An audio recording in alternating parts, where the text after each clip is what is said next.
Isang malaking suliranin na pinagkakabuwag-buwag ng mga pamilya, mag-anak, maniwala ako'y lalo sa mga mayaman, no offense ho sa mga mayaman. To you who are rich, are viewing this telecast, no offense. But remember this is happening. Not for all, hindi naman lahat. Hindi ko nila lahat ho. Mayroon akong nababalitaan na pagkamatay ng kanilang mga magulang, ang mga anak ay nag-aaway-away. Sa kapirasong lupa nagpapatayan. May pumunta sa aking tanggapan magkapatid. Yung bahay ay tayo ng kapatid. Yung lupa, ang titulo na sa kapatid, nag-aaway. 10 taon na nagkakasuhan. Butot balat na lamang kapatid natin sa pagdidimanda ng kasong ito. Kapirasong bahay, kapirasong lupa, nag-aaway. Ayaw magbigayan. Bakit? Mga sakim. At ang taong sakim, walang puwang sa kaharian ni Yahweh El Shaddai. Amen? Ang hindi natin nalalaman sa isang taong sakim sapagkat tayo ay nakatutok doon sa isang maliit na pirasong lupa, hindi natin naigagala ang ating paningin at hindi natin nakikita ang mga biyaya, gantimpala at pagpapalang inilalaan ng Diyos doon lamang sa taong marunong magparaya. Amen?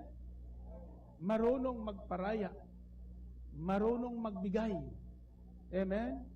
Alam, pag tayo pala ay natuto magparaya, una sa lahat, nakakalaya ang ating kalooban. Pangalawa, nakakalaya ang ating paningin na igagala natin.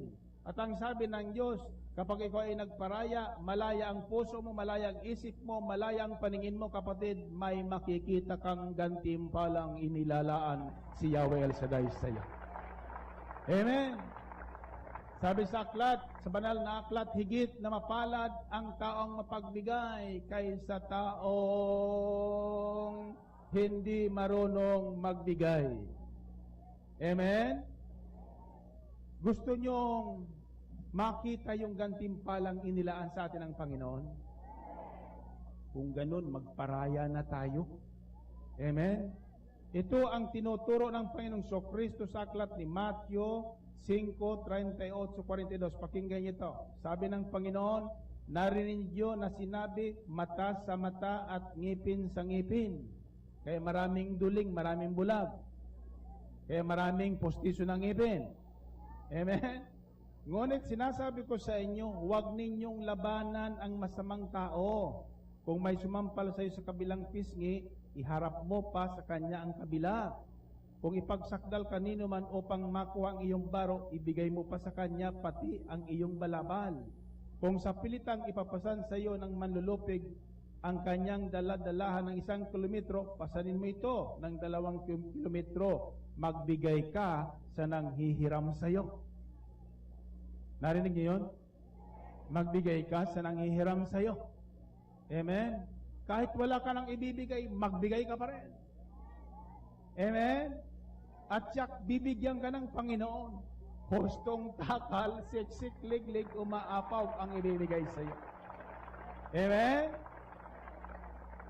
Gusto nyo ng kwento? May kukwento ako sa inyo. Mayroon daw isang mayaman na biglang nagkasakit.